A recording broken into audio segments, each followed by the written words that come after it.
Muy bien, entonces, buenas tardes. Mi nombre es Raimundo Tilla, yo soy médico génico obstetra del Hospital Honorio Delgado. Los temas que vamos a desarrollar en esta clase teórica son lo que es aborto y el embarazo ectópico. A ver la siguiente, por favor. Entonces, para definir el término aborto, tenemos que tener siempre presente a qué se refiere el aborto, ¿no? A qué se refiere el término aborto. Y se define que es la interrupción ya sea espontánea, sin ninguna algo externo que pueda producirlo, o en el caso que sea inducida por algún método o algún tipo de alguna noxa que actúe sobre el embarazo y que eso lleve a una pérdida fetal antes de que haya una viabilidad fetal. Entonces, en términos, la OMS lo define al aborto como es una interrupción o pérdida del embarazo antes de que se cumplan 20 semanas de gestación o en el caso que no tengamos una edad gestacional confiable y ya se haya producido el aborto, encontremos que ese producto de la concepción pese menos de 500 gramos. Muy bien. La siguiente, a ver. Ahora, la etiología de los abortos tiene muchos factores que pueden afectar el embarazo, ¿no? Que están dirigidos tanto factores propiamente del feto o factores que afecten a la madre, inclusive factores sociales de comportamiento, algún problema ambiental o ocupacional, y también se habla de los factores paternos, ¿no? Dentro de los factores fetales, si hablamos de un aborto, en este caso estamos hablando, por ejemplo, de una pérdida fetal espontánea, y se ha visto que la mayoría de los embriones o fetos de menos de 20 semanas que se han eliminado, se han expulsado, casi el 60-70% tienen una anomalía cromosómica, ¿no? Hay una alteración cromosómica que condiciona esta pérdida. Dentro de los factores maternos, por ejemplo, tenemos infecciones, ¿no? Que pueden ser infecciones locales o pueden ser infecciones generalizadas. Hablamos, por ejemplo, de una pielonefritis, de repente en la madre, o de repente algo más íntimo como una infección vaginal, ¿no? O algún problema de infección de transmisión sexual, y esto puede llevar a un aborto. Trastornos médicos, pacientes, ahora tenemos bastantes pacientes con problemas autoinmunes como el lupus, ¿no? Pacientes que tienen cáncer y que son sometidas por el estadio, por el tipo de neoplasia, pueden ser sometidas a tratamientos con radioterapia y quimioterapia, y estos pueden llevar a una muerte embrionaria fetal y su posterior eliminación, ¿no? O aborto. También los procedimientos quirúrgicos, ¿no? La patología quirúrgica más frecuente en la gestación son las apendicitis. Y como ustedes verán, a medida que el embarazo va creciendo, la signología de la apendicitis va cambiando, ¿no? Entonces, a veces el retraso en el diagnóstico de la apendicitis al final puede terminar en una peritonitis y una pérdida del embarazo, ¿no? Las pacientes malnutridas o que también pueden estar cruzando con anemias, ¿no?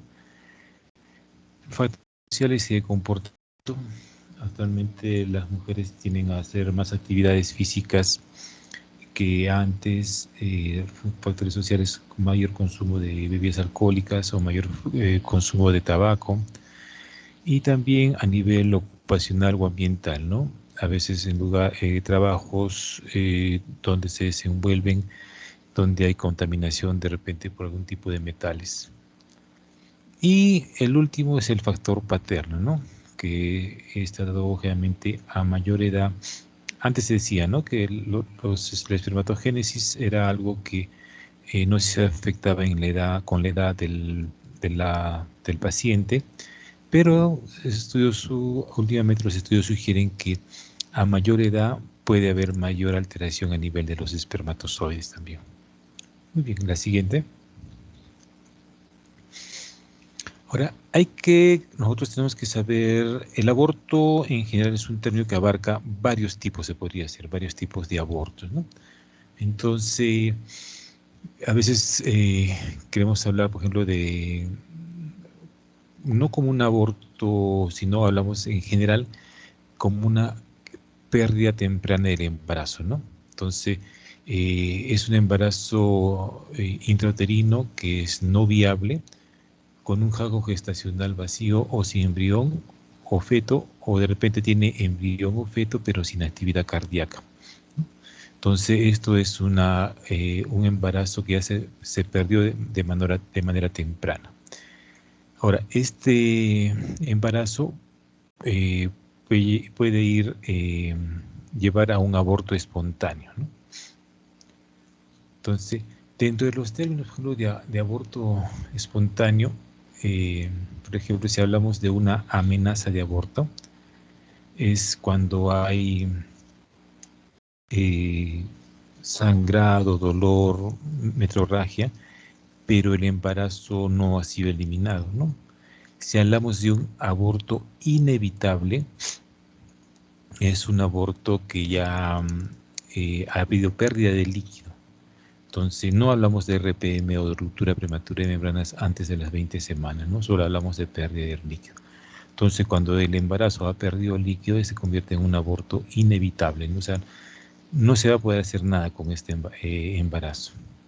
Ahora, si el embarazo se perdió, pero han quedado restos ovulares en la cavidad uterina, hablamos de un aborto incompleto. Y cuando se ha producido un aborto, pero de manera completa, ¿no? Tanto eliminación del trofoblasto como de embrión o feto, esto es más frecuente cuando estamos hasta las 6 semanas de gestación, ¿no? Puede haber un aborto completo. Y el aborto diferido es el aborto en el caso que un embrión o feto haya muerto y se queda retenido en la cavidad uterina, ¿no? No se llega a expulsar. Y el aborto séptico ya no es el aborto que cursa con un proceso infeccioso uterino. Actualmente ya no se ve mucho, ya que antiguamente su frecuencia era mayor, ya que muchas pacientes se sometían a procesos abortivos, pero en situaciones sépticas, ¿no? Entonces, en esos casos, y como a veces muchos procedimientos eran invasivos, llevaban a un aborto séptico, ¿no? O sea, una sepsis de origen uterino, ¿no? Y la pérdida habitual del embarazo, que es un término que se refiere a la paciente que tiene abortos a repetición, ¿no? Más de 3 abortos a repetición se considera una pérdida habitual del embarazo. Y el término de embarazo de ubicación desconocida. Entonces, este término generalmente lo aplicamos cuando la paciente que cursa con un retraso menstrual se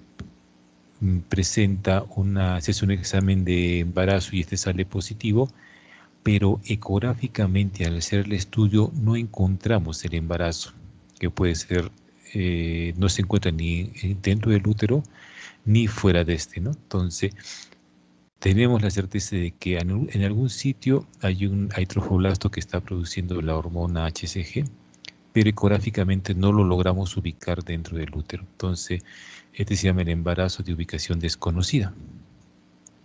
Muy bien, el siguiente. Entonces, ¿cómo vamos a reconocer? Nosotros vamos a decir, esta es una amenaza de aborto, ¿no? Entonces, generalmente cuando hay una amenaza de aborto, hay una gestación y la paciente cursa con sangrado vaginal o metrorragia, ¿no? Pero el orificio cervical interno, ¿no? Es el que se encuentra cerrado. Acuérdense, el orificio cervical externo en una paciente que nulípara está cerrado, pero en una paciente que ya ha tenido hijos por vía vaginal se encuentra entreabierto. Entonces este no entra a tallar acá, solo el orificio cervical interno. Puede haber, en amenaza puede haber molestias suprapúbicas, ¿no? Donde está ubicado el útero, sensación de calambres, presión pélvica o dolor lumbar. Otras lo refieren como un dolor que se asemeja mucho a la menstruación, ¿no? Entonces, pero hay expulsión del embarazo, ¿no? Entonces, el embarazo está intrauterino, pero no hay expulsión. Ahora, muchas de estas pacientes que cursan en el primer trimestre con amenaza de aborto tienen un riesgo aumentado de que posteriormente hagan riesgo de partos pretérmino. Y en el caso de estas pacientes, generalmente a veces por la sintomatología, ¿no? De sangrado, dolor, eh, prueba de embarazo positiva, tenemos que descartar también que no sea un embarazo ectópico, ¿no? Generalmente esto se presenta cuando... Ahora, ¿cómo podemos descartar, ¿no? Que sea un embarazo ectópico? ¿No? Entonces podemos hacer la ecografía y de acuerdo a la ecografía nosotros tenemos valores que ya debemos encontrar, ¿no? Hay algunas estructuras que nos deben hacer pensar que este es una gestación intrauterina. Por ejemplo, cuando hacemos la ecografía en una gestación precoz y la paciente viene por dolor, por sangrado, pero no hay, el orificio cervical interno está cerrado, generalmente lo primero que a veces se sacan ellas es una prueba de orina, ¿no? Pero generalmente las pruebas de orina son cualitativas, ¿no? Te dice solo si es positivo y negativo. Entonces lo que tenemos que hacer es pedirle una prueba de embarazo, pero sérica, una beta-HCG sérica o en sangre. Y de acuerdo al valor que nos venga, nosotros ya podemos inferir si es una amenaza de aborto o es un embarazo ectópico. Generalmente la beta-HCG, cuando está ya en valores de 1500 a 2000 unidades por mililitro, ya tenemos que encontrar una gestación intrauterina. Si sobrepasa estos valores y no encontramos gestación intrauterina, podemos estar pensando en un embarazo ectópico. Y también podemos usar la progesterona. Nosotros no usamos mucho la progesterona como evaluación de la amenaza, pero en algunos países utilizan la progesterona. Entonces, a mayor proporción, mayor cantidad de progesterona, más estamos pensando que sea una gestación intrauterina. Y ecográficamente nosotros podemos ver que si la paciente viene, ¿no? Generalmente viene al primer mes de retraso menstrual, ¿no? Más o menos semana. Entonces, ecográficamente nosotros debemos encontrar si ya tiene, por ejemplo, 4 o 5 semanas de gestación, debemos encontrar ya un saco gestacional, ¿no? Si tiene un poquito más de 4.5 a 5.5 semanas de gestación, ya debe aparecer el saco vitelino. Entonces, esto ya nos está indicando que este es hasta ahora una amenaza de aborto, aunque no hemos visto todavía el embrión, y nos descarta la posibilidad de que sea un embarazo ectópico. Entonces, si ya tenemos saco gestacional y tenemos vesícula vitelina, esta paciente está cursando con una amenaza de aborto, ¿no? No se eliminaba el embarazo. Entonces tenemos que tratarla como una amenaza de aborto y hacer un control ecográfico posterior, generalmente a los 15 días, para que ya al aumentar más o menos a las 6 semanas ya tiene que haber un embrión, ¿no? Y un poquito de 6 a 7 semanas ya debe haber actividad cardíaca. Entonces nosotros no podemos, solo se cataloga como una amenaza de aborto. Y las amenazas de aborto, todas el manejo es observación. Algunos en el hospital, por ejemplo, indicamos el reposo absoluto, pero se ha visto que no tiene mucho efecto sobre las amenazas de aborto. Y lo que le damos son analgésicos, ¿no? Tipo paracetamol. Generalmente el paracetamol ayuda a calmar el dolor.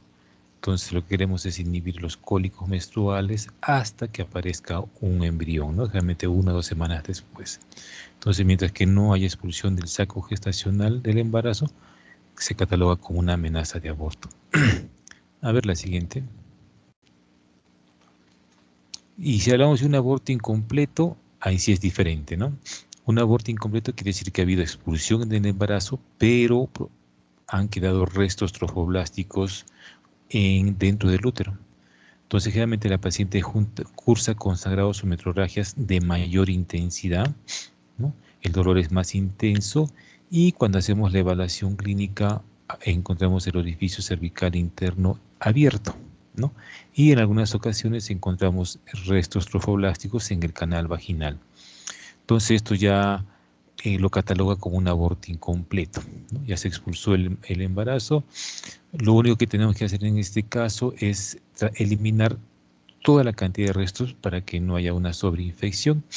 Y dependiendo de la cantidad de los restos, podemos usar, si es poco, podemos usar un manejo expectante, ¿no? O sea, es observar a la paciente y controlarla posteriormente.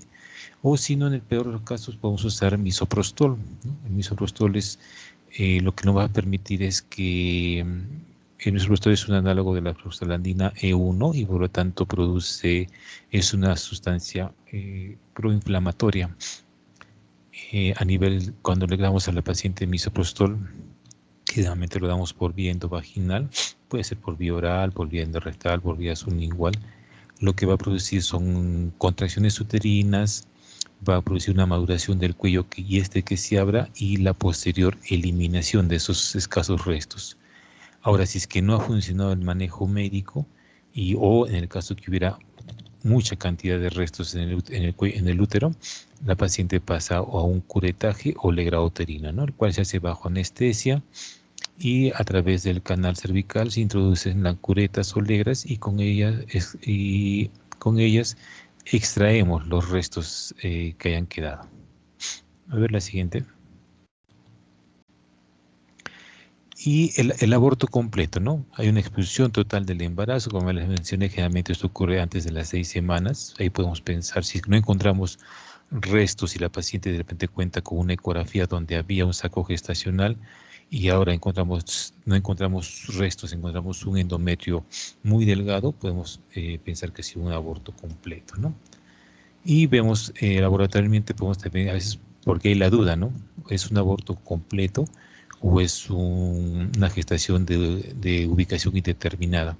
Entonces, si se produjo la expulsión del feto, del embrión, la fracción beta va a comenzar a disminuir, ¿no? Entonces se va controlando prácticamente semanalmente esta paciente y se ve cómo disminuye hasta desaparecer por completo, entonces nos confirma que ha sido un aborto completo. La siguiente, a ver. El aborto diferido, ¿no? Como les mencioné, el aborto diferido, o en otros textos lo van a encontrar como el aborto frustro, entonces donde el producto de la concepción se ha muerto, ¿no? Pero no llega a eliminarse. ¿Y cómo nos damos cuenta de no llega a eliminarse? Porque el útero está aumentado de tamaño, no hay sangrado, no hay dolor, el orificio cervical está cerrado, entonces no se ha eliminado, ¿no? Entonces nosotros tenemos que hay que confirmar este aborto diferido, ¿no? Porque se viene la paciente, a veces para ver su control, pero vemos ecográficamente tenemos que encontrar esta carga, porque el embrión si se muere, a veces también se reabsorbe y solo no queda el saco gestacional, ¿no? Nos queda una gestación anembrionada. Entonces lo que tenemos que hacer al ver el estudio ecográfico es que el embrión ya debe aparecer a las 5 a 6 semanas, ¿no? Si pasa de esto, quiere decir de repente o no se ha formado el embrión o ya se ha muerto y se ha reabsorbido y solo queda el saco gestacional, pero a las 5 o 6 semanas ya debe haber un embrión.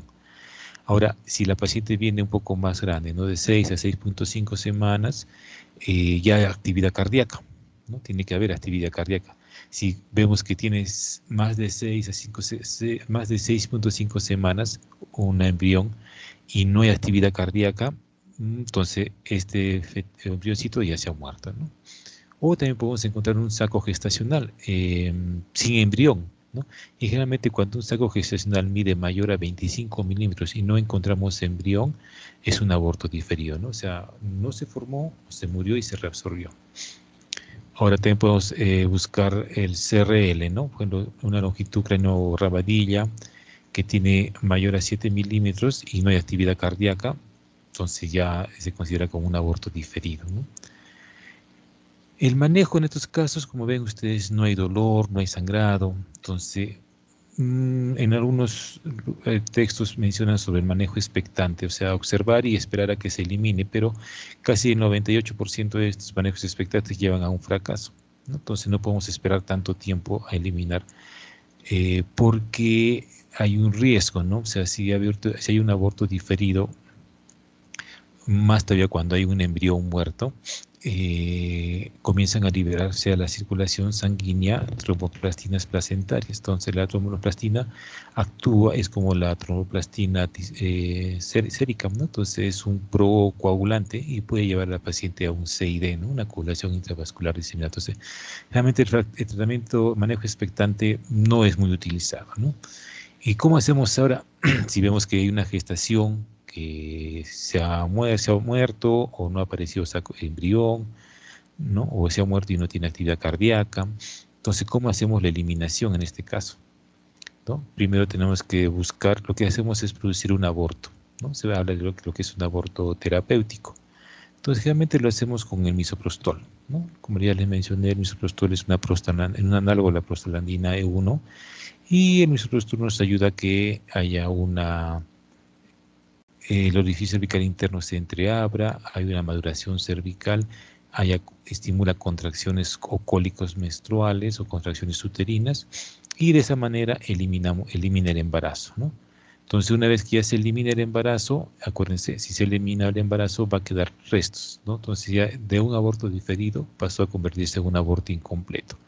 Y después de eso, viendo la cantidad de restos, se hace o no se hace curetaje uterino, ¿no? Como dice, y el manejo quirúrgico puede ser opcional, porque a veces se eliminan totalmente, ¿ya? Entonces no hacemos ningún procedimiento invasivo, o en el caso que quedaran restos, sí se hace un curetaje o legrado uterino.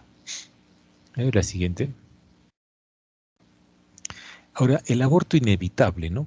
Como les mencioné, en los abortos antes de las 20 semanas no hablamos de ruptura prematura, no hablamos de pérdida de líquido.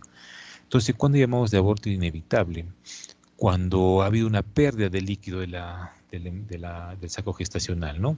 Que esto puede haber ocurrido de manera espontánea, y si ha habido rupturas previas durante el embarazo, a veces se pueden ocluir espontáneamente también, pero esto puede llevar a que haya una amenaza de parto en el segundo trimestre, ¿no? Y una cosa que puede ocasionar pérdida de líquido es las pacientes que fuman, o de repente por procedimientos que se hacen, ¿no? Por ejemplo, pacientes eh, que necesitamos ver algún estudio genético, que quieren hacer una biopsia de vellosidades coriales, o de repente una amniocentesis para ver algún estudio genético. También ahí sí puede ser por procedimientos, ¿no? La pérdida de líquido. Entonces ya se convierte en un aborto inevitable, ¿no? Entonces va a haber presencia de líquido a nivel del examen vaginal, y nos damos cuenta que es líquido de la gestación, porque generalmente es un líquido alcalino, ¿no? El pH vaginal más o menos es 4.5, ¿no? Pero el pH líquido amniótico es 7, ¿no? Entonces ahora vemos también que hacemos la ecografía y vemos un embrión o feto prácticamente sin presencia de líquido, ¿no? Todo colapsado el saco gestacional, y la paciente a veces, si espera mucho tiempo, puede cursar con dolor, y como hay pérdida de líquido, puede haber fiebre, y en estos casos se puede haber una sobreinfección, ¿sí? Entonces el aborto inevitable. La siguiente, a ver. El aborto séptico, ¿no? Es un aborto que se ha sobreinfectado. Los inevitables se pueden sobreinfectar fácilmente. Entonces, generalmente la infección ocurre porque hay un ascenso de los gérmenes de la vagina hacia la cavidad uterina junto con donde está el embarazo, y generalmente son de la flora vaginal normal, ¿no? Pues encontramos estreptococos, estafilococos, podemos encontrar, y este aborto séptico, primero hay una infección a nivel intrauterina. Si no se maneja adecuadamente, ya se puede extender hacia los parametrios, pueden hacer una peritonitis y de ahí a una septicemia, en un cuadro más generalizado. Y se ha visto que los más graves cuadros que se presentan son cuando hay infección por estreptococo beta del grupo A, o estafilococo piógenes, ¿no? Que llevan a los pacientes a un cuadro de necrosis y síndrome de shock tóxico. Es por eso que siempre es bueno hacer screening de infección de estreptococo del grupo A en cultivos vaginales, ¿no? Porque son los más severos cuando hay un proceso infeccioso. Y como es un proceso séptico, hay que dar antibiótico terapia de amplio espectro, y si aún no se han eliminado los restos o si ahí está el embarazo pero hay una infección, hay que hacer una limpieza, ¿no? Hay que hacer un legrado uterino, ¿no? Para eliminarlos, porque esos restos están altamente contaminados. Y la cobertura antibiótica. Muy bien, la siguiente. Ahora, algo importante que no debemos olvidar es siempre la isoinmunización, ¿no? Así como cuando van a hablar de repente de inmunización RH en una paciente que cuenta con una gestación más de 20 semanas, hay que hacerle si es RH negativo, hay que vacunarla contra la inmunoglobulina anti-D. Cuando tengamos también abortos ectópicos o de repente hasta amenazas de aborto, y nuestra paciente es una paciente RH negativa, entonces tenemos que evitar la isoinmunización. Y la única manera de evitarla es aplicando la inmunoglobulina anti-RHO, ¿no? Que generalmente la dosis estándar son 300 microgramos por vía intramuscular como dosis única, que puede ser de manera inmediata cuando hay un procedimiento invasivo, o hasta las 72 horas tenemos cuando hay un manejo expectante o médico, ¿no? Y no podemos esperar más tiempo porque ya se hace menos eficaz. Entonces, no olvidarse de eso en los abortos, en los ectópicos, bueno, ya en las gestaciones más grandes, ¿no? Entonces, la isoinmunización. La siguiente, a ver. Hablemos un poco sobre la abortadora espontánea habitual, ¿no? La paciente que aborta de manera espontánea y frecuente, ¿no? Y se ha visto que este es un cuadro que afecta más o menos al 1% de las parejas infértiles, y se cataloga cuando la paciente ha tenido 3 o más pérdidas consecutivas de una gestación, ¿no? Entonces, hablamos de una capacidad abortadora espontánea habitual de causa primaria cuando la paciente ha tenido ya pérdidas múltiples de una gestación y nunca ha llegado a dar a luz a un bebé vivo, ¿no? Y cuando hablamos de secundaria, o sea, no necesariamente la paciente nunca se ha embarazado, ¿no? Algunas veces han logrado embarazarse, pero posteriormente cursan con abortos espontáneos. Entonces, cuando es secundario, es ya cuando la paciente ha tenido previamente ya un recién nacido vivo, ¿no? Pero puede cruzar posterior a ese embarazo con pérdidas espontáneas. Entonces, las pacientes que tienen aborto espontáneo habitual, ellas van a estudios de fertilidad, ¿no? Hay que descartar algún problema anatómico, algún problema genético, algún problema eh, a nivel de los espermatozoides paternos. Entonces entra estudio genético ya esta paciente. A ver la siguiente. Entonces, como les mencioné, la etiología del aborto espontáneo siempre a la cabeza va a tener las anomalías cromosómicas parentales, ¿no? Alguna alteración cromosómica, a una aneuploidía que puede afectar el embarazo, ¿no? Y también ahora está viéndose más frecuente que las pacientes que tienen abortos espontáneos tienen síndrome de anticuerpos antifosfolipídicos, ¿no? Y lo que sigue son las anomalías estructurales del útero. Por ejemplo, a veces úteros didelfos, úteros tabicados, eh, úteros bicornes, ¿no? Entonces, esas malformaciones pueden llevar a un aborto espontáneo. Y generalmente cuando hay alguna causa de un aborto espontáneo, eh, generalmente ocurren a la misma edad gestacional, ¿no? Y cuando son causas genéticas, generalmente se producen pérdidas tempranas, ¿no? Antes de las 12 semanas. Y cuando ya son causas anatómicas o autoinmunes, estamos hablando del segundo trimestre, ¿no? Más o menos a partir de las 14 semanas de gestación. Y otro porcentaje, casi la mitad, se quedan como pérdidas citopáticas. No hay una causa conocida, ¿no? Para que se produzca un aborto espontáneo. La siguiente. Hablamos un poco de las amenazas de aborto a mediados del trimestre, ¿no? Las gestaciones que ya llegaron a las 14 semanas, pero siguen hasta las 20 semanas, entonces hablamos casi del segundo trimestre de gestación, ¿no? como le mencioné, ¿no? Cuando más precoz, más pequeño, el problema más es genético, y mientras más grandes ya son anomalías fetales, ¿no? Anomalías de tipo estructural, ¿no? O sea, morfológicas. También encontramos los defectos uterinos, alguna causa placentaria, de repente hablamos de un corioangioma, algún trastorno materno como el lupus,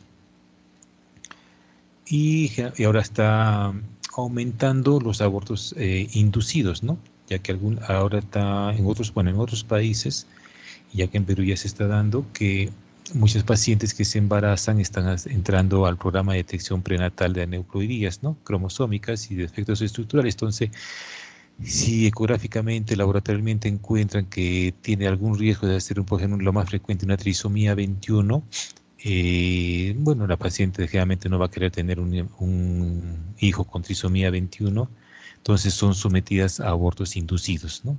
Pero todo esto deriva de que se hace mayor screening de aneuploidías, ¿no? Cromosómicas. La siguiente. Ahora, en el segundo trimestre, a partir de las 14 semanas, tenemos un término que es frecuente, y hablamos un poco de la insuficiencia cervical, ¿no? O la insuficiencia ítmico-cervical, ¿no? Donde hay una dilatación del cuello uterino, pero no hay contracciones, no hay dolor, ¿no? Y esta dilatación hace que se entreabra el cuello uterino y a través del canal cervical se prolapsen las membranas y se produzca una expulsión fetal, ¿no? Pero no hay dolor, ¿no? Entonces, no se sabe muy bien por qué algunas pacientes cursan con insuficiencia cervical. No está muy claro el por qué. Algunos creen que, por ejemplo, puede ser por traumatismos sobre el cervix, por ejemplo, en pacientes que han sometidas a una conización cervical por algún tipo de displasia cervical. O, bueno, antiguamente, cuando todavía se usaba el etilestilbestrol, que ha habido algún desarrollo anormal del cuello uterino, ¿no? O también se puede pensar en que ha habido cambios en la maduración cervical. Acuérdense, el cuello cervical tiene dentro de su matriz ácido hialurónico y colágeno. Entonces, hay algunas sustancias, algunos cambios cervicales, algunas sustancias proinflamatorias que actúan sobre ese ácido hialurónico y colágeno, lo disgregan y hacen que se vuelva un cuello más blando, ¿no? Y se vaya entreabriendo. La insuficiencia cervical, entonces, generalmente a menudo se repite en futuros embarazos, por eso la paciente que cursa con insuficiencia cervical tiene que ser sometida a procedimientos para evitar esa dilatación cervical, ¿no? Porque posteriormente se va a presentar. La siguiente. El manejo de la insuficiencia cervical o de la insuficiencia ísmico-cervical, el único manejo que hacemos para que no se entreabra el cuello es el cerclaje vaginal, ¿no?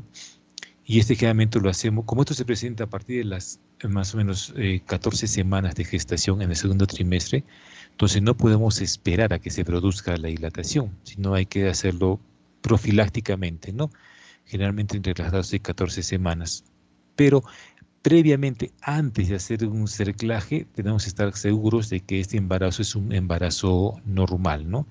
No tiene ningún problema de aneuploidías, no tiene que haber pérdida de líquido, tiene que ser un feto, en pocas palabras, en buenas condiciones, ¿no? No va a estar haciendo un cerclaje a un feto que tiene algún problema genético o morfológico. Entonces, ¿cómo es que ocluimos ese orificio cervical, ¿no? ¿Cómo es que evitamos que se vaya a entreabrir? Generalmente usamos dos técnicas, ¿no? La técnica de Shirotka, que está a la derecha, y la técnica de McDowell, que está a la izquierda. Entonces, la idea es colocar, como ven en la imagen de la izquierda, este es el cuello uterino, ¿no? El cervical está acá, y la paciente bajo una anestesia general, endovenosa generalmente, en posición ginecológica, previa asepsia y antisepsia de la zona vaginal, traccionamos el cuello uterino y colocamos puntos de sutura de tal manera que actúen como un pasador, ¿no? Entre el punto sale alrededor de todo el cuello y lo anudamos acá adelante, ¿no? Ese es sin hacer ningún tipo de incisión. Entonces, al hacerlo, lo anudamos acá adelante porque posteriormente, cuando necesitamos retirar esto, por ejemplo, cuando la paciente ya ha llegado a término o ya empieza el trabajo de parto, eh, incidimos la sutura y fácilmente va a ser retirarla. Y en la técnica de Shirotgak es el mismo concepto, pero acá lo que hacemos es usar una cinta de mercilén, ¿no? Es un material sintético duro y lo que hacemos es lo mismo, ¿no? Traccionar el cuello uterino, hacemos una incisión en la mucosa cervical y colocamos la cinta de mercilén. ¿Cuál es la idea de hacer esta incisión? Que no quede a la vista los hilos de la cinta de mercilén evidente, ¿no? Entonces, todo lo que vamos a hacer es como la anterior técnica, ¿no? Ingresa a horas 12, sale más o menos a horas 9, vuelve a ingresar a horas 3 y sale otra vez a horas 12, ¿no? Entonces, vamos a ocluir de forma artificial ese canal cervical y suturamos la zona donde se hizo la incisión para que los puntos queden ocultos, ¿no? Y lógicamente cuando necesitamos ya que esta paciente, por ejemplo, si va a tener un parto vaginal o de repente ha comenzado a perder líquido, ya no podemos bloquear este embarazo, se retira igualmente la cinta, ¿no? Se secciona la mucosa, se saca el punto y se retira la cinta de mercilén y se deja que ya se produzca el parto de manera espontánea. Muy bien, la siguiente. Bueno, lo que ya les mencioné, alguna contraindicación para el cerclaje, bueno, que sí cursan con hemorragia, que tengan contracciones uterinas muy fuertes, o haya pérdida de líquido o ruptura de membranas, ¿no? Ahora, para hacer también el procedimiento, tenemos que tener cuenta qué riesgos hay, ¿no? De repente podemos, al atravesar la aguja, el cervix, podemos meternos un poco tan adentro del canal cervical y podemos coger las membranas y producir una ruptura de membranas, ¿no? O la misma manipulación, el mismo procedimiento quirúrgico puede llevar a empezar un trabajo de parto prematuro. Como la segunda técnica es una técnica cruenta, podemos producir hemorragia y si no hemos hecho una buena asepsia, antisepsia de la zona, podemos producir una infección, ¿no? Entonces siempre hay que tener en vista esto. A ver la siguiente. Ahora, hablamos del aborto terapéutico, como ya les mencioné anteriormente, ¿no? Por ejemplo, el aborto terapéutico es la interrupción del embarazo, pero por indicación médica, ¿no? Hay pacientes que de repente tienen un lupus y el embarazo va a hacer que se exacerbe, está muy mal la paciente, bueno, lamentablemente así el embrión, así el embarazo esté en buenas condiciones, a veces tenemos que intervenir y provocar un aborto terapéutico, ¿no? Y lo que ahora se está tratando de imponer el aborto electivo voluntario, donde hay la interrupción del embarazo, pero es un embarazo viable, no tiene nada de malo, pero que es a petición de la paciente, ¿no? Y que no es por una indicación médica, ¿no? Por un proceso, por algo, por ejemplo, en la mamá que nos pueda llevar a algún deterioro progresivo, ¿no? Entonces, más por solicitud materna, ¿no? La siguiente. Acá hay unas imágenes, ¿no? Como ven ustedes acá es como se ve una gestación de 6 semanas, ya se ve el saco gestacional, se ve la vesícula vitelina, un poquito más grandecito, 6.5, vemos el embrioncito con actividad cardíaca y por ejemplo acá vemos ya una gestación de 12 semanas, ¿no? Mucho más grande, una ecografía abdominal, generalmente menos de 2 semanas la hacemos por endovaginal, ¿no? Ya ven, a medida que va pasando el embarazo se va haciendo ecografía más por nivel abdominal. Por ejemplo, acá tenemos una ecografía endovaginal donde vemos el útero en corte longitudinal y vemos un saco gestacional, ¿no? Una imagen anecogénea intrauterina, pero todavía no tenemos vista de embrión ni vesícula vitelina, pero hay saco gestacional. Entonces hay que ver, ¿no? Si este saco gestacional mide más de 25 milímetros, no hay embrión, entonces es un aborto diferido, ¿no? Ahí la siguiente. Cuando ya se eliminó el embarazo, ¿no? Acá tenemos el útero en un corte longitudinal, acá está el canal endocervical, la cavidad uterina, no hay embarazo, pero encontramos imágenes hiper e hipoecogénicas, ¿no? Hiper e hipoecogénicas, que son más sugestivas de un aborto incompleto, ¿no? O sea, ha habido pérdida en embarazo, pero han quedado restos ovulares acá. Entonces, esta paciente, por la cantidad, mejor es el manejo quirúrgico. Y acá, por ejemplo, tenemos un término que no lo hemos visto mucho, pero es lo que llamamos nosotros aborto en curso, ¿no? Vemos acá la cavidad uterina, acá está el fondo uterino, y ven dónde está ubicado el saco gestacional. Prácticamente ya está en canal cervical, ¿no? Realmente el saco gestacional se ubica al fondo, pero a veces hay contracciones que cruzan con contracciones y sangrados, y vemos, justo lo logramos ver el embarazo y está eliminándose, ¿no? Antes de convertirse en un aborto incompleto. Entonces vemos un saco gestacional que tiene embrión, tiene saco, pero está más alargado, no es redondo, es más alargado y ya está casi por eliminarse a través del cervix, ¿no? Entonces, ahora lo llamamos un aborto en curso, ¿no? O sea, se está abortando en ese momento. La siguiente, por favor. Y un aborto inevitable, ¿no? Ven acá el embarazo, pero si se notan, no hay esa imagen hipoecogénica oscura que lo rodea, que es el líquido amniótico, ¿no? Seguro que ha perdido líquido, solo vemos, hay un estrecho contacto entre el embarazo y la pared uterina, ¿no? Entonces, un aborto inevitable.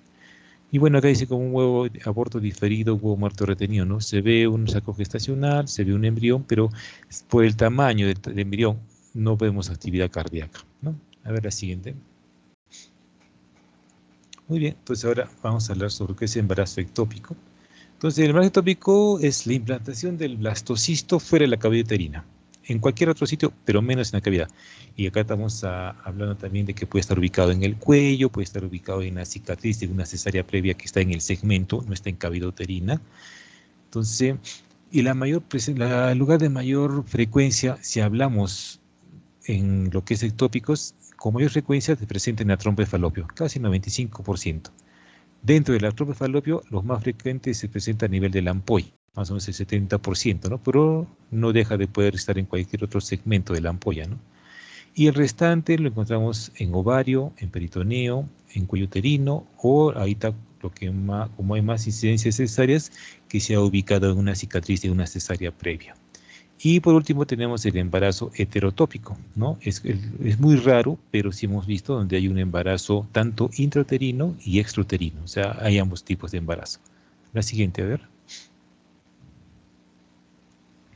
Ahora, factores de riesgo para un embarazo ectópico, lo primero que está a la cabeza son alguna anatomía, algún procedimiento que altere la anatomía normal de la trompa uterina, ¿no?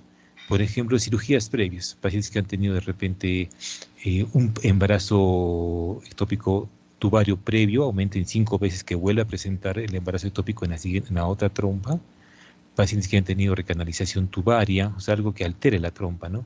O procesos, también los procesos infecciosos, ¿no? Enfermedad inflamatoria pélvica, apendicitis, son procesos infecciosos que alteran la anatomía por adherencia y fibrosis, ¿no? Entonces pueden ocluir, pueden acodar, pueden disminuir la luz de la trompa. Y ahora lo que hay más, como hay más frecuencia de endometriosis, acuérdense, la endometriosis es presencia de tejido endometrial fuera de la cavidad uterina. Entonces, cuando la endometriosis que está en otro sitio, también sufre la influencia de las hormonas en general. Entonces, la paciente cuando regla, la endometriosis también se produce en sangrados y hemorragias y proceso inflamatorio, con posterior fibrosis. Entonces, eso puede llevar a alguna obstrucción, desviación, estenosis de la trompa. Bueno, y el dietilesteripenetrol que ya no se usa, que estructuralmente puede afectar la parte genital. También se vio que en pacientes que son sometidas a terapia de reemplazo hormonal, ¿no? En perimenopáusicas, también hay riesgo de hacer embarazo ectópico. Las pacientes fumadoras y las pacientes que usan métodos anticonceptivos. Más frecuentemente en las pacientes que usan dispositivos intrauterinos como la T de cobre y las que usan métodos anticonceptivos por vía oral, ¿no? Por disminución de la motilidad de la trompa. Muy bien, la siguiente. Entonces, ¿cómo es que un embarazo en la trompa, cómo es que evoluciona, no?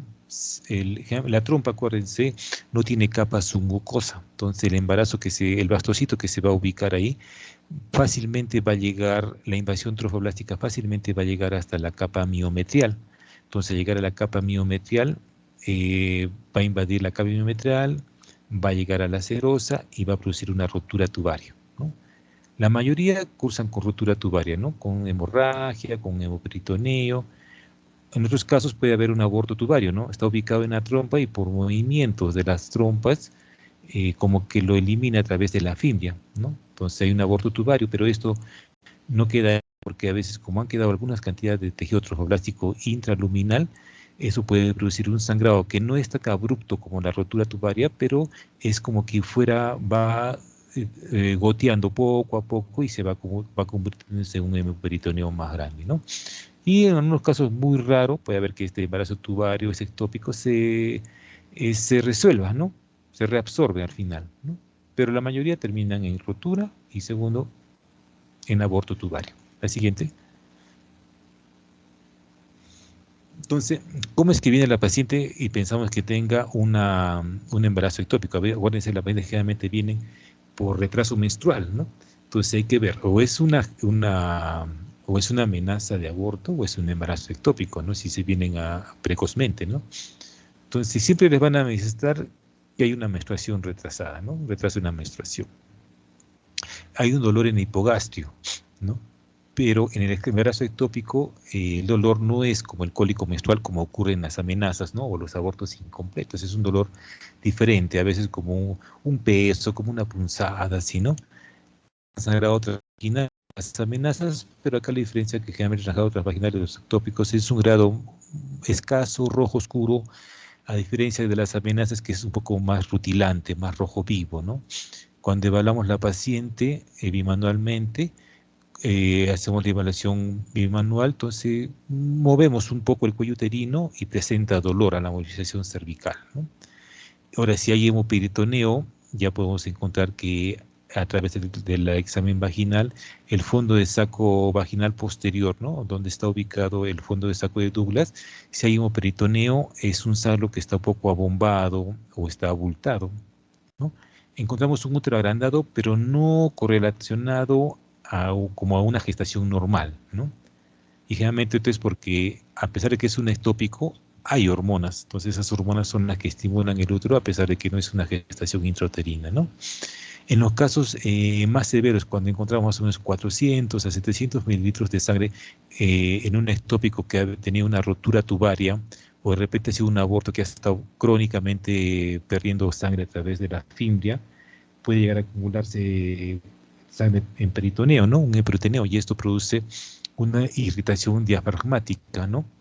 Entonces las pacientes vienen con hemoperitoneo y con dolor en el hombro y en el cuello, ¿no? Entonces por estimulación del frénico.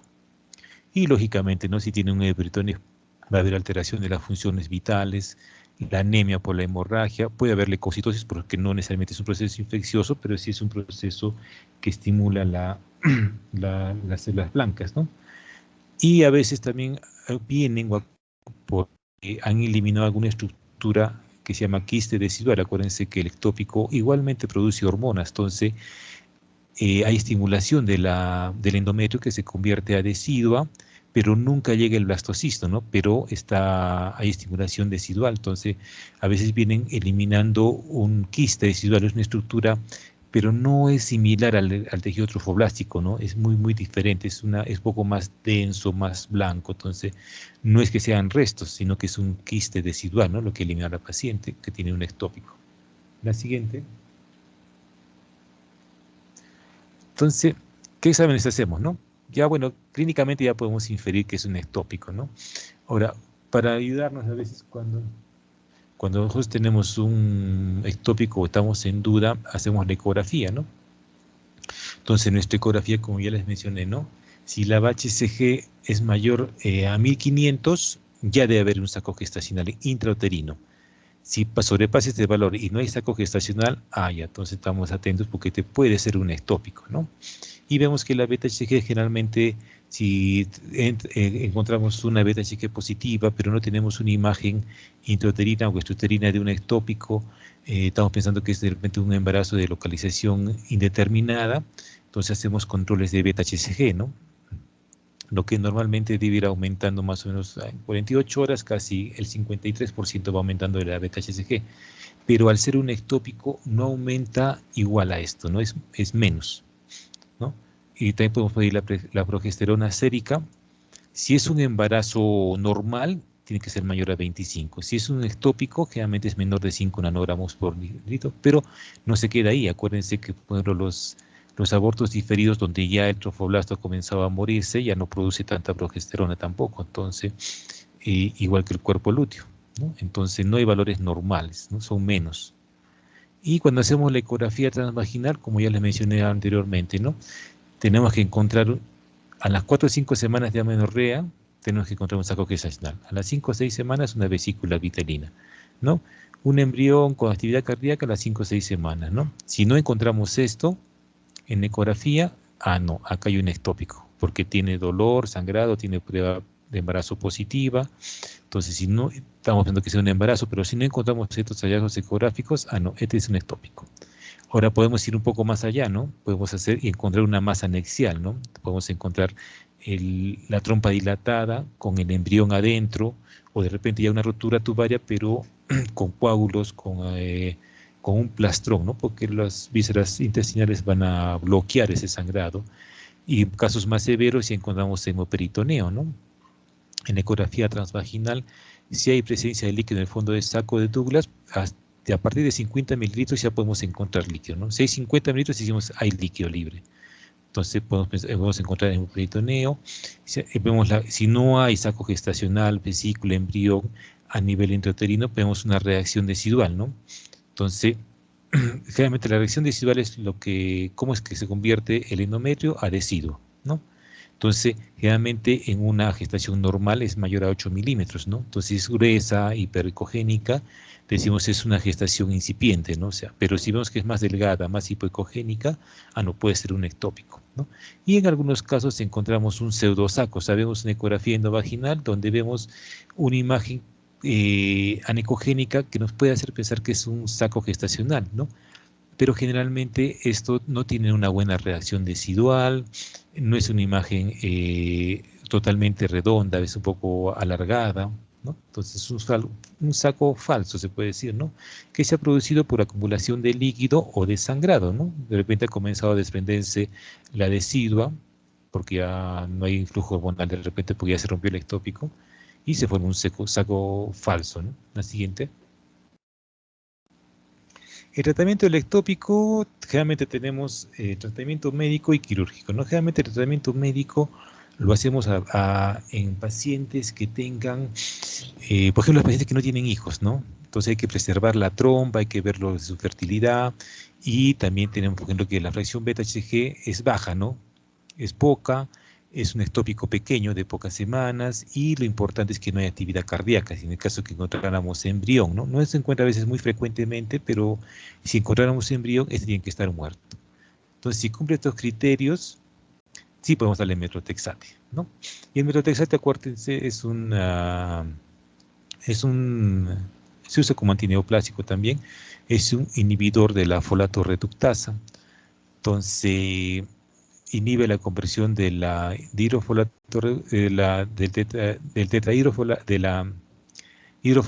al tetrahidrofolato, ¿no? Entonces, que es necesario para la formación de las bases púricas y pirimídicas del ADN, del ARN y la formación de proteínas. Entonces, el trofoblasto tiene una proliferación celular elevada, ¿no? Hay bastante proliferación celular, por lo tanto necesita bastante ácido fólico.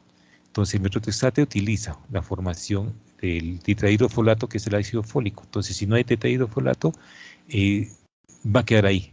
O sea, no se va a desarrollar el tejido trofoblástico, ¿no? Pero como ven, hay criterios para que la paciente entre a tratamiento médico, ¿no? Y también acuérdense que como afecta a las células que tienen alta división celular, puede afectar células donde hay recambio celular acelerado, ¿no? Tubo digestivo, a nivel del hígado, entonces tenemos que, a nivel de la médula, entonces tenemos que tener cuidado con eso y hacer esos exámenes previos antes de iniciar el metrotexate. Si no cumple criterios para un tratamiento médico, la paciente se va a tratamiento quirúrgico, ¿no? Puede ser la laparoscopía o la laparotomía. Realmente si tienen las dos en un centro, prefieren la laparoscopía porque da los mismos resultados que una laparotomía, ¿no? Y es menos invasiva. Entonces, dependiendo de si es la trompa, de uterina, la que se afecta, casi 95%, podemos hacer una salpingectomía, o sea, sacar toda la tropa que se ve afectada. En el caso, por ejemplo, esto se hacen pacientes que ya han tenido hijos, que ya no quieren más hijos, o que tienen un hemoperitoneo abundante, tienen que hacerlo rápido, entonces hacemos salpingectomía. Ahora, si es un hemoperitoneo pequeño, no es mucha sangre en cavidad, una paciente que no tiene hijos o debe tener más hijos, entonces hacemos una salpingostomía, ¿no? Acuérdense el término ectomía y la ostomía. Y ahí te lo vamos a ver el procedimiento, y no olvidarse de la vacuna anti-D. Acuérdense, si hay embarazo y hay sangrado y es una paciente RH negativa, va a haber inmunización RH. Por eso siempre hay que vacunar, como les dije, ¿no? Abortos, tópicos, en amenazas, algunos están también en amenazas de aborto en pacientes RH negativas, y las pacientes que tienen ya una gestación más avanzada también, ¿no? Dependiendo de la semana de gestación. La siguiente. Entonces acá, por ejemplo, este es un útero en un corte longitudinal, lo vemos a lo largo, y vemos acá una imagen. Este es el endometrio. Como les dije, como es un ectópico, no hay una buena estimulación del endometrio para convertirse en deciduidad, pero ya se está convirtiendo.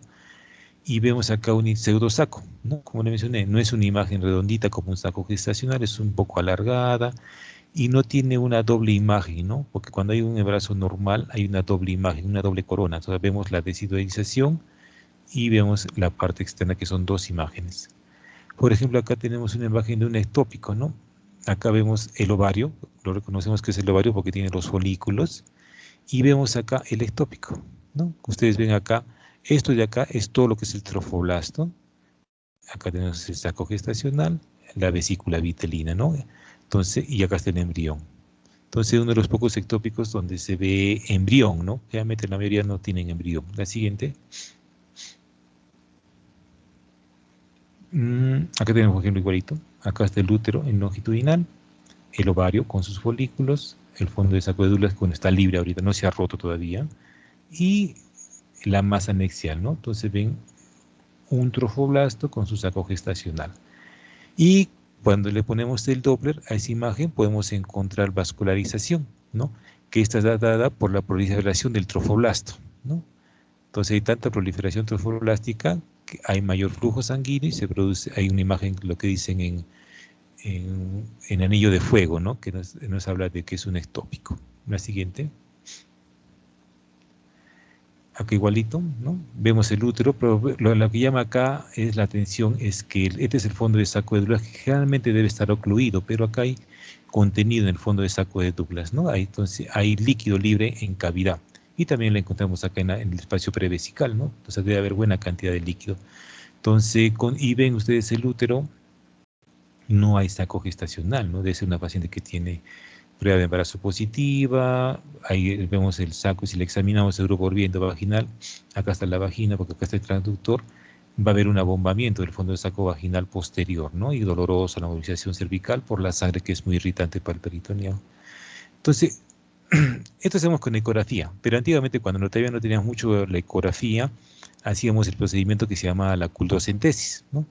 Encontramos una paciente que venía por amenorrea, prueba de embarazo positiva, una ecografía de las antiguas, ¿no? Donde en útero, y encontramos el fondo de saco vaginal posterior abombado a través del examen ginecológico.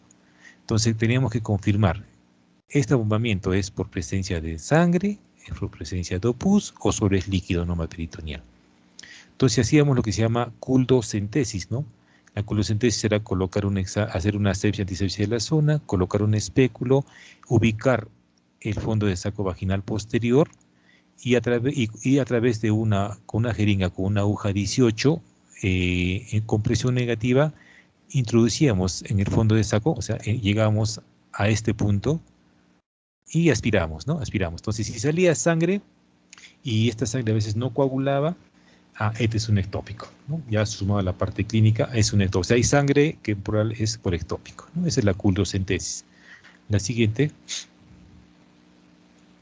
Y lo que se hablé, ¿no? De la salpingectomía o la salpingostomía. Entonces, ectomía es el término ectomía, quiere decir extraer, ¿no? Sacar. Entonces, acá vemos el útero, la trompa, una tumoración anexial, donde hay un ectópico, la fimbria. Vamos a hacer una salpingectomía, vamos a hacer total. Entonces sacamos toda la trompa, ¿no? A través del ligamento ancho incidimos y retiramos toda la trompa. No retiramos ovario, ¿no? El ovario se queda. Ahora, si queremos preservar la trompa, porque es una paciente que con deseos genésicos por problemas, o con problemas de fertilidad, hacemos una salpingostomía. El término ostomía viene de ostoma, ¿no? Hacerle una boca. Entonces tenemos la trompa dilatada con su ectópico, hacemos una incisión en el borde antimesentérico, en longitudinal, y a través de ella extraemos el tejido el embarazo, ¿no? El trofoblasto, el embrión, que encontremos. Y no dañamos la trompa, ¿no? Entonces lo que se estila ahora es, una vez que se hace la incisión, generalmente no hacer sutura, ¿no? A lo mucho electrofulgurar con electrobisturí los puntos sangrantes y no suturarlos para que no haya más reacción inflamatoria y se estreche aún más la luz, ¿no? Entonces es una salpingostomía, ¿no? La idea es preservar esa trompa para que la paciente en un momento vuelva a intentar el embarazo, ¿no? La siguiente. Muy bien, esto hemos acabado. Bueno, han pasado 15. ¿Alguna pregunta hasta ahí?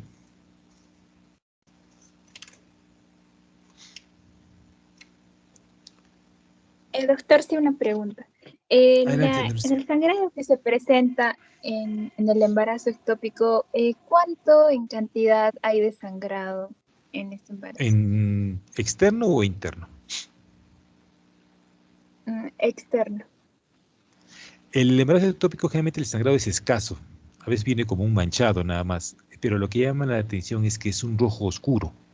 Es lo que lo diferencia del aborto o la amenaza de aborto, donde es un sangradito escaso cuando es una amenaza, pero rojo rutilante, y ya es en mayor cantidad cuando es un aborto incompleto, ¿no? Hay un sangrado abundante, pero es rojo rutilante. El ectópico, el desprendimiento de placenta, son sangrados rojos oscuros. Las amenazas, los incompletos y la placenta previa son rojos rutilantes. Más o menos esa es para guiarnos un poco, ¿no? Pero es escaso. ¿Sí? ¿Alguna Sí, otra doctor. Y otra pregunta. Respecto al metrotexate para el tratamiento médico, Ajá. ¿se suele dar 50 miligramos o 75 miligramos? Mira, hay dos escuelas, por ejemplo, los que dan unidosis y multidosis. Los que dan unidosis generalmente dan 50 miligramos por metro cuadrado de superficie corporal. Los que dan multidosis dan 1 miligramo por kilo eh, en días impares, ¿no? 1, 3, 5 y 7. Eso es lo que dan multidosis. 1 miligramo por kilo y los que dan unidosis 50 miligramos por metro cuadrado. Entonces, generalmente nosotros usamos más la monodosis, ¿no? O sea, 50 miligramos por metro cuadrado.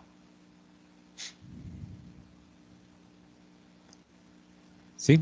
Ah, ya, doctor, ok. Sí, gracias, doctor. Muy bien. ¿Alguna otra pregunta?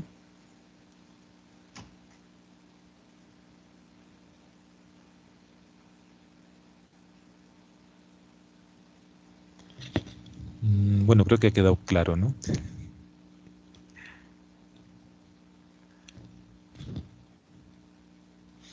Muy bien, chicos, espero que hayan entendido. Cualquier cosita, de repente me pueden preguntar a través del WhatsApp.